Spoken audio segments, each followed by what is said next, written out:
What's up, guys? It's been a long time since I've done an actual video covering anything to do with a NASCAR title. There just hasn't been any news to talk about. That's the only reason I haven't really done anything. But as you can see here, July 31st, just a couple days ago, we did have.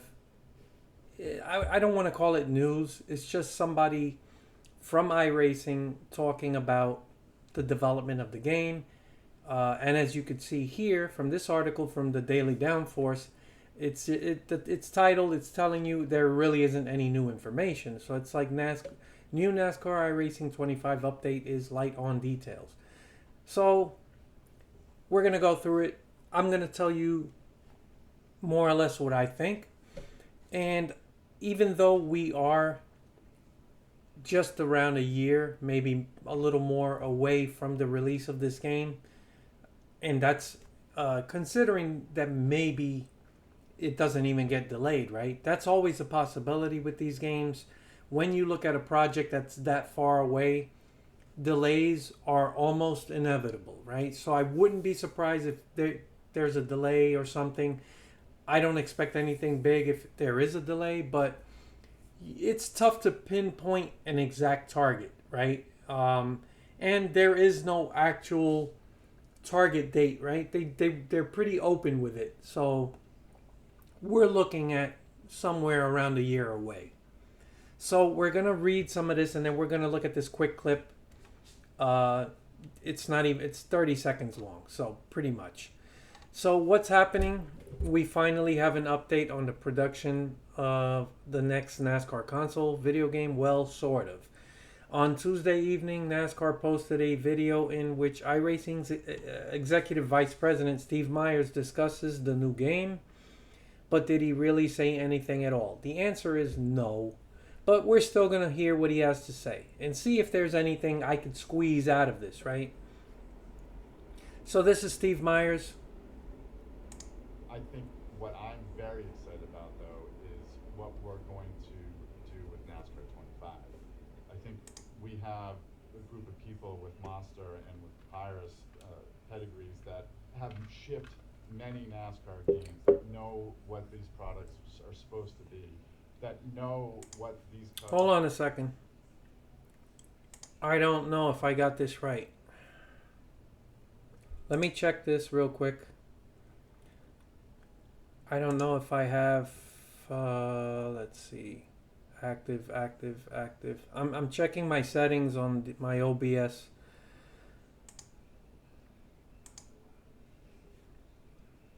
I want to make sure everything is here. Default. I don't know if I have this set up correctly. I know my mic's working, but I want to make sure everything is supposed to, let's see, audio, device not connected or not available. Here we go. Default. Apply. Okay. Let me check this real quick. Our customers want from these products. Okay.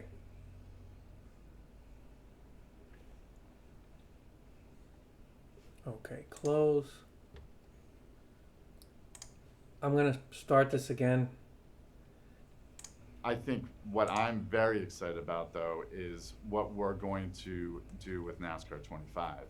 I think we have a group of people with Monster and with Papyrus pedigrees that have shipped many NASCAR games, that know what these products are supposed to be, that know what our customers want from these products. Okay.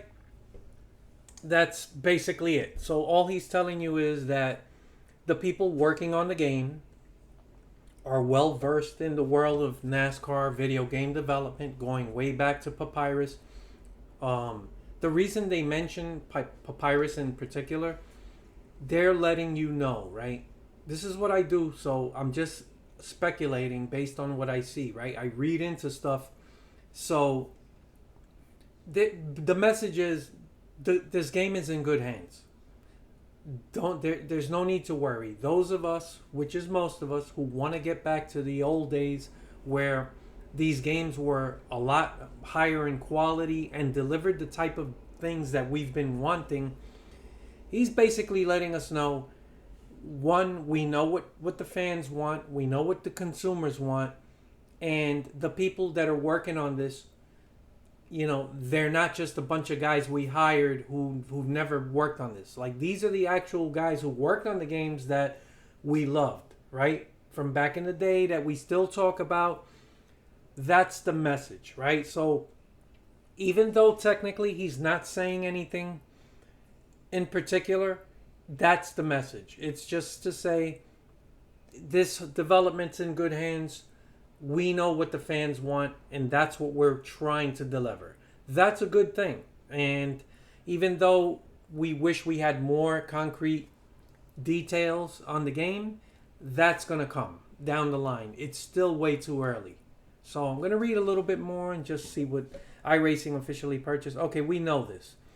iRacing, best known for its work on simulators, traces roots back to '87, formed Papyrus. They're reminding you, these are the guys that worked on the products that we loved and enjoyed, right?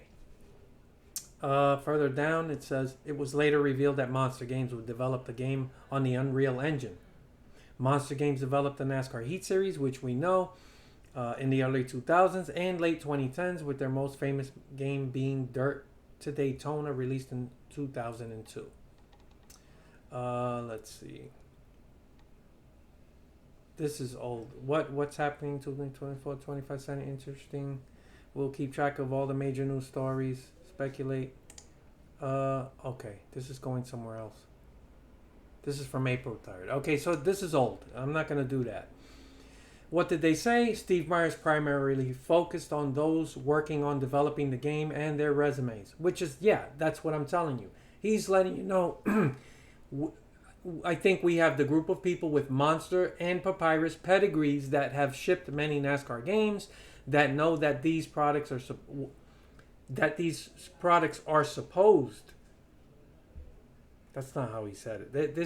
It's written weird, but basically that they know what these games are supposed to be and what customers want from these products. That's the message. So it says here, that's it. That's the entire clip. There's no greater context for the clip to exist, at least not yet. It's not surprising. Okay. So yeah, there's not a lot here, right? But it says here, it's good to see that the people from Papyrus and Monster Games are working on the game, given their pedigrees. That's great to see, and it gives fans optimism. So yeah, it's pretty much what I've been saying.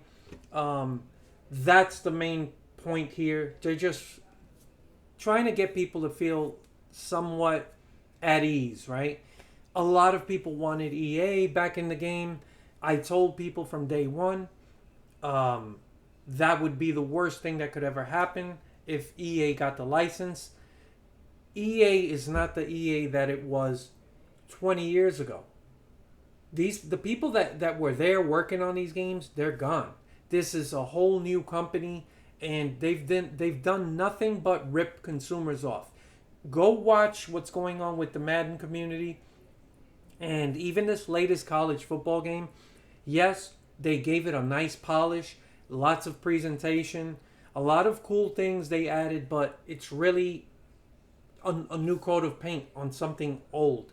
The actual gameplay of the college game, it's Madden. It's Madden football. It's still that old, same old... animation-based gameplay. And I've never played a game where I felt less control of what I was doing in terms of gameplay than a Madden football game. You really feel like you have minimal control over what's happening on the field. It is basically, at its core, a quick-time event simulator, meaning... If you know what a QuickTime event is, it's those parts in a game. A lot of games have it even in small sections where you hit X or O or triangle. It's a timing thing. And when you hit the right button at the right time, a certain thing happens, an animation or something, right? You usually see that during combat, or something. It's called a quick time event, thing, right? So that's basically what Madden football has been for many years. This is why you feel so little control, right? It's just all you're doing is you choose the initial thing to happen by pressing a certain button to make a certain play, or like whether you want to throw the ball or pitch it or whatever. The game takes over by branching off to whatever animation it thinks is called for a specific play.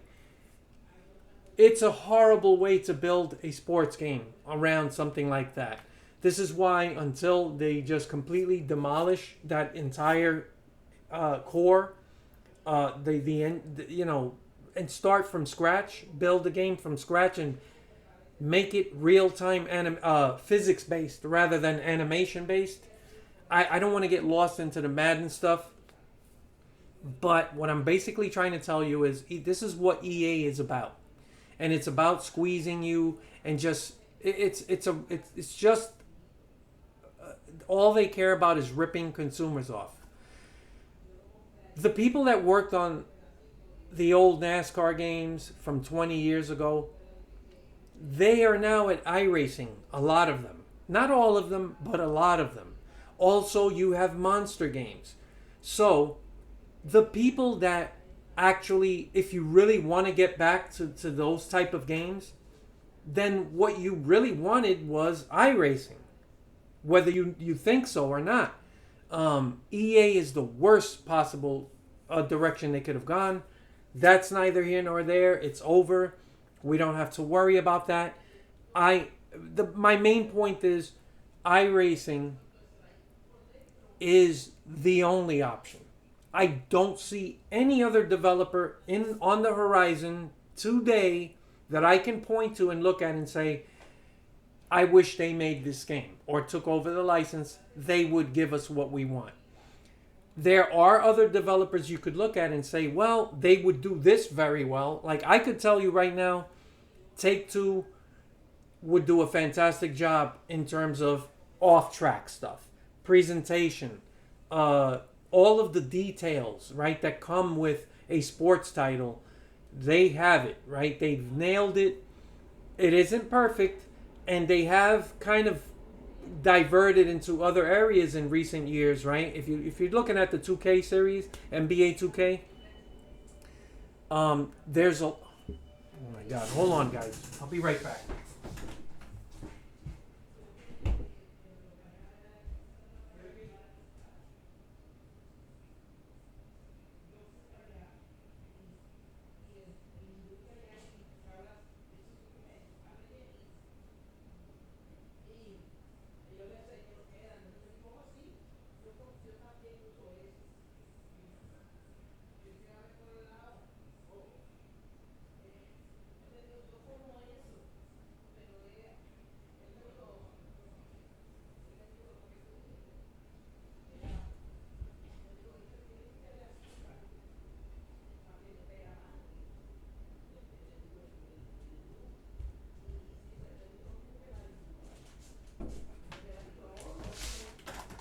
Sorry about that.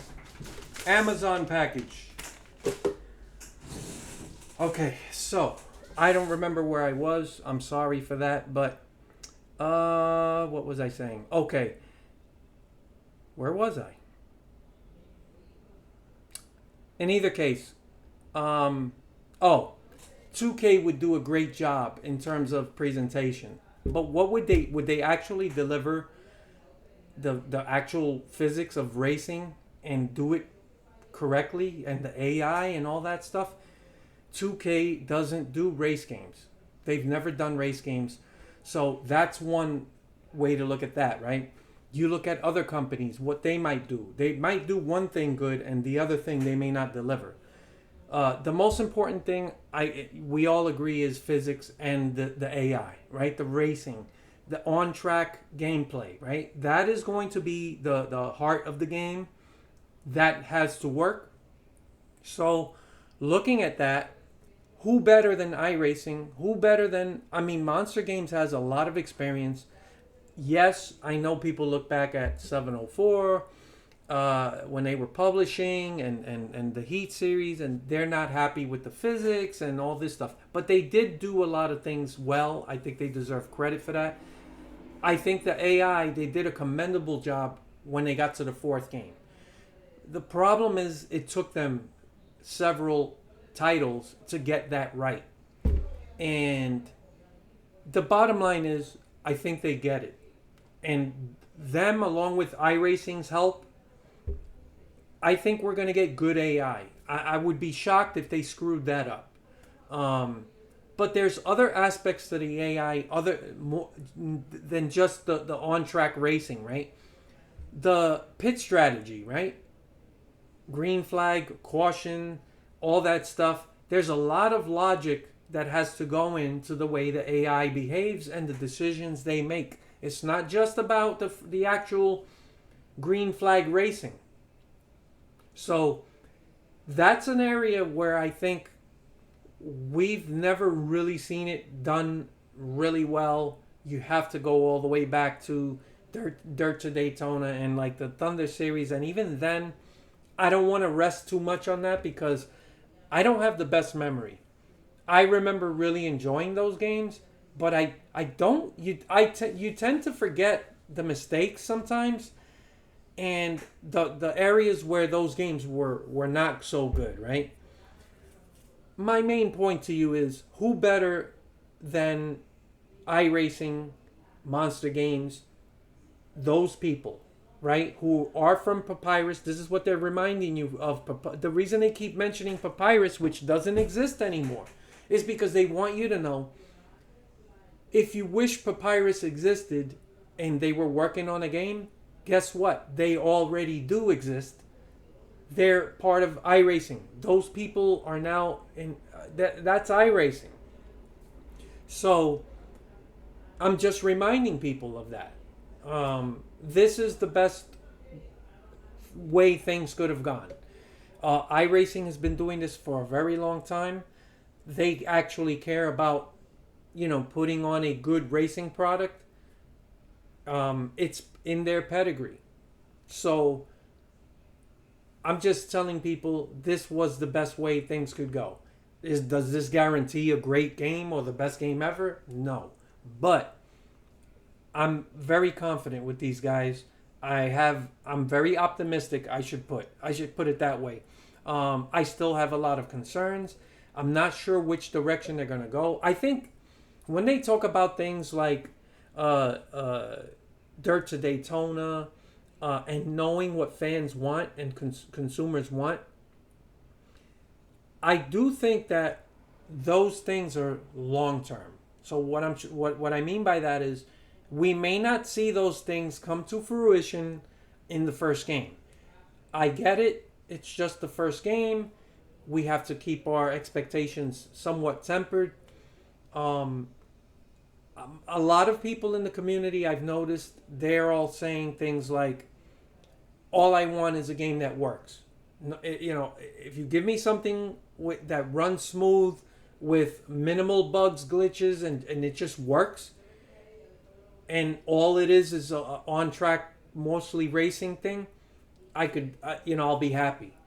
I'm not really on board with that. I do expect a little bit more from these guys. Even for a first game, we have to have some kind of career mode. I don't expect it to be deep. I don't expect it to be incredibly immersive. But you gotta give us something of a career mode. We cannot have the first game be like NASCAR Heat Evolution, which was the most bare bones product you can make, and just say, okay, here's a bunch of cars and tracks, and just, that's all you're getting. That's not going to cut it. So I do think they can get a lot more done. They've already said that they actually can import a lot of assets from iRacing to use in the game. This game is not going to be iRacing. So, but still, right, if they can import things like car models, or track, surface models, right? Because obviously iRacing,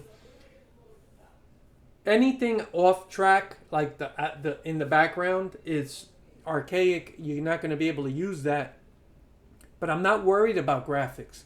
I think the graphics are going to be solid, at least solid, right? Um, it's 2024. We don't see bad looking games anymore, like in terms of graphics, where you look at it and it's like, wow, this looks like a PS2 game or a PS3 game. It's 2024, and most game developers do a really good job of making sure that the graphics are uh, solid, right? It doesn't have to be mind blowing. I think the areas that might I would probably worry a little bit about is things like character models. Those seem to be the hardest thing to get right. Even when you look at NASCAR Ignition from Motorsport Games, uh, the thing in terms of I'm only talking about graphics. It was a good looking game graphically, but it did have a lot of issues. The car I mean the character models were not the best, and they that's probably the one area where that's the hardest to nail, right? Even AAA games, a lot of them, the character models aren't the best. Some games really do a great job. Some, some don't.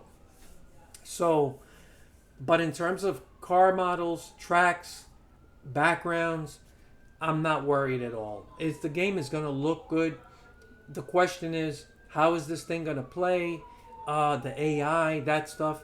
And like I said, I do expect some level of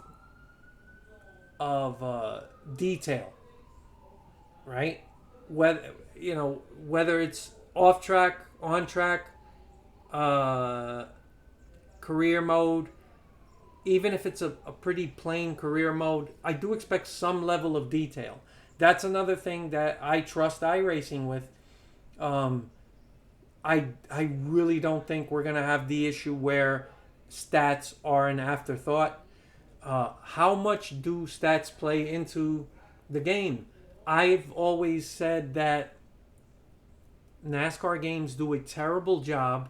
I mean, you do have to go back all the way to like 20 years ago, but even then, like a really good sports game has to have the statistics play a vital role in everything else, right?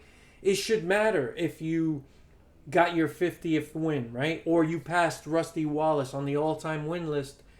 It should matter. The game should reflect that in some way, shape, or form, whether it's pre-race commentary, post-race, interviews.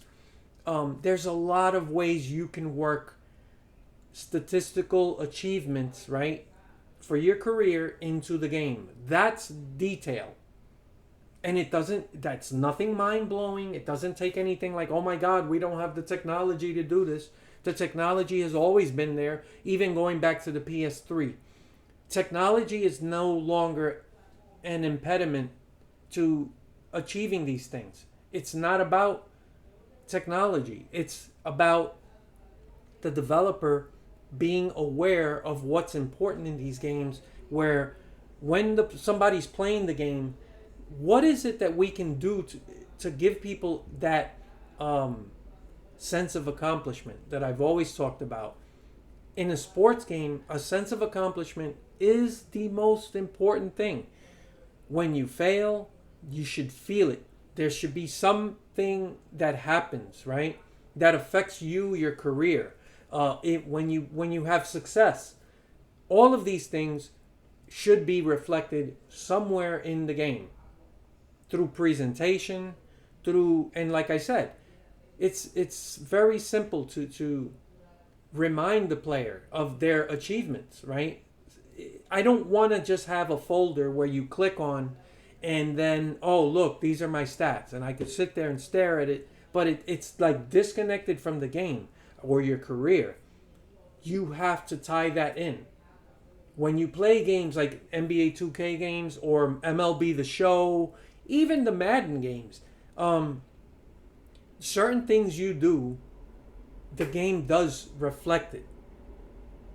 And those little details that I never forget. Even playing NBA 2K years ago, um, I remember, like, through interviews or just the commentary, or just even on-screen prompts, which is really the basic minimum.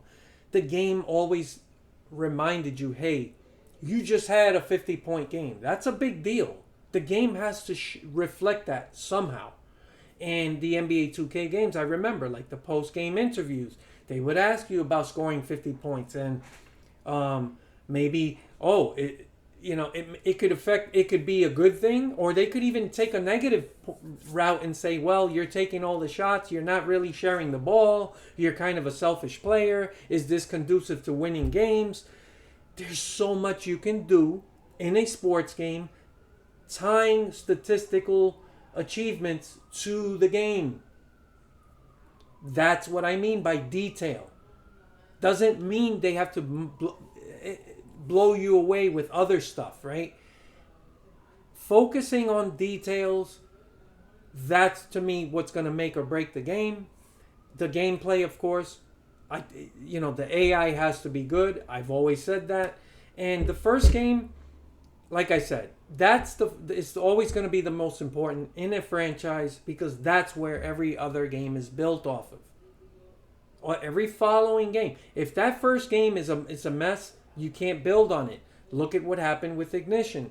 Even motorsport games had to admit down the line, it took a year, but we're gonna go with a whole different physics engine and this and that, and they had to change everything because they said we can't fix this. Even after 100 different patches, the game was still trash. That first game has to be something that you can build off of for the future. So this is an important game, and I think if they do a good job with the details, and the gameplay is smooth and the AI is good and you can enjoy the racing, then everything else they can build off of that and improve on it.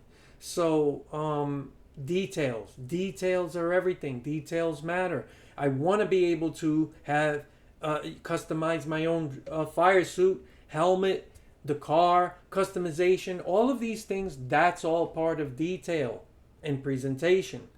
Those things are important. And I think that NASCAR games for far too long have ignored those things. And like I said, I bring up stats because that to me has been one of the biggest examples of why NASCAR games have failed for so long. Remember when Technics came on the scene? That was almost 14, 15 years ago. That was 2011. And stats were an afterthought. They actually created sports games with no thought to stats or how they play into a career of a sports game. It's insane to me that it happened once. The fact that it kept happening for year after year, it was insane to me. So we finally started getting stats in the game in a meaningful way. I wouldn't say they did the most with it. I still think that 704 missed the mark, but they did finally listen and started, at least you had a compilation of stats, but they still failed to tie that into the game. It's not enough to have a folder that you click on and then you could go look at your stats, but it's disconnected from the game. So that's that. As you could see, we didn't get much, but in a way, this was more just to reassure people, hey, we got Monster Games, we got Papyrus, which is iRacing. We've got the right people working on this. They know what you want, and that's what they're looking to deliver. We're not gonna get. I know we're not gonna get everything in the first game, but I am looking for some level of detail that I can feel like, okay, I feel a sense of accomplishment when I play this game. It matters what I'm doing. I do think that there should be a cap to your career. I don't think it should be longer than 25 years. I think 25 years is perfect. I know there's people out there, oh, I don't want a cap on a career, but it's not realistic. I don't want to be able to drive for 50 seasons and compile 500 wins. That's not realistic.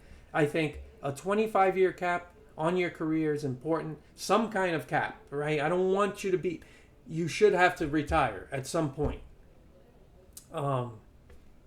That's pretty much it. I do have more to say about all of this stuff if and when we get more information. Unfortunately, this is all we have at the moment. And yeah, those are my thoughts, but I'm happy. I'm happy that these guys are developing it.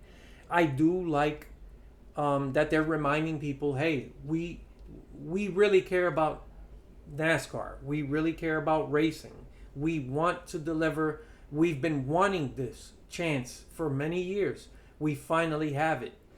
I think as far as worrying about how much care they put into it, I'm not worried. I think that is, to me, what I walk away from. I think they care. That's all we can ask for at the moment, and that they listen to the community. So that's what I hope happens. I will keep, as anything pops up, I'll talk about it. I haven't done a video in a long time because there's just nothing to talk about. But yeah, that's it for now. I look forward to your comments. You guys have a good one. Later.